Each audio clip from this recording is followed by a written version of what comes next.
Le grand combat patriotique pour l'avenir radieux de notre pays. La patrie ou la mort, nous vaincrons.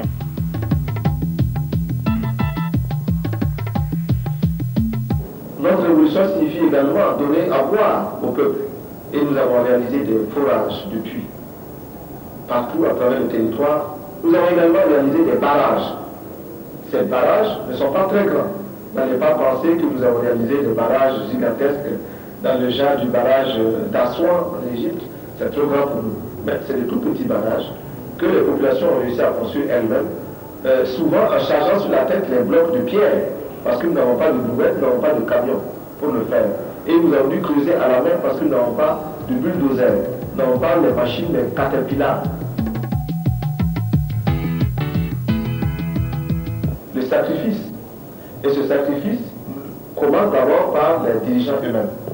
Dans notre pays, il est interdit aux ministres de voyager par avion dans les classes premières. Ils doivent voyager en classe économique. Nous avons supprimé les voitures de luxe et nous avons pris de toutes petites voitures pour nos ministres, lesquelles voitures sont économiques et permettent au peuple de récupérer les sommes ainsi économisées pour faire des dispensaires pour aider d'autres populations. L'analphabétisme. Nous sommes en train de construire de plus en plus d'écoles. Pour vous donner un ordre d'idée, de 1960 à 1983, c'est-à-dire depuis la date où la France, qui nous avait colonisés, a permis à notre pays d'accéder à l'indépendance jusqu'au début de la Révolution, nous avons pu mettre à l'école environ 12% des enfants. For children, written on the material of the dress is the calendar of vaccinations for young children, including polio, DPT, I'm not sure the other one.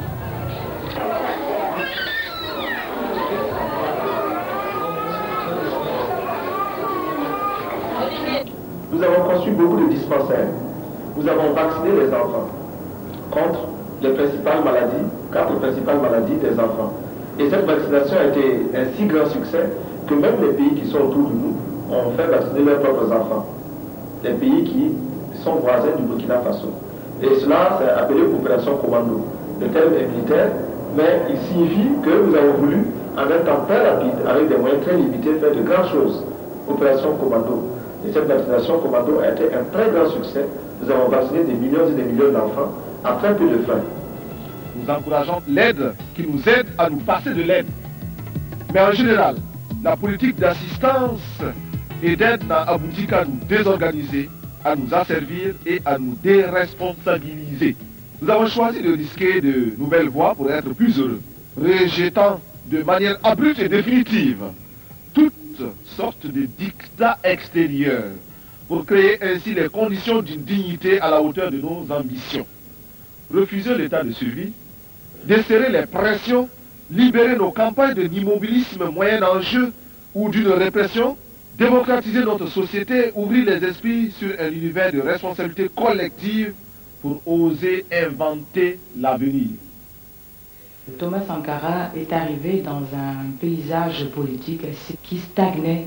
On avait l'impression que les chefs d'État africains et tous les acteurs politiques africains avaient pris leur marque et tout était figé. Et c'est sur ces entrefaites qu'est arrivé Thomas Sankara, qui tout de suite a montré que pour l'Afrique, il y avait peut-être une troisième voie. Il est arrivé en homme jeune, déterminé. On dirait aujourd'hui qu'il avait soigné son look, une certaine impertinence dans le ton, alors que les autres chefs d'État qui étaient très soucieux du maintien finalement de l'établissement des bons rapports entre la France et leurs propres États, bénissaient toute impertinence. Sankara est arrivé à une époque où l'Afrique était confrontée à toutes sortes de cataclysmes économiques, cataclysmes naturels. Et ce qui a été formidable avec lui, c'est qu'il a montré que la misère, c'est pas une normalité africaine, que l'Afrique n'était pas condamnée à la misère. Et ça, il a montré en posant des actes simples et concrets, en s'attaquant à la déforestation du Burkina, à l'avancée de la sécheresse, en s'attaquant aux problèmes alimentaires. Il a été capable de fournir 2 repas par jour à tout Burkinabé en l'espace de 4 ans.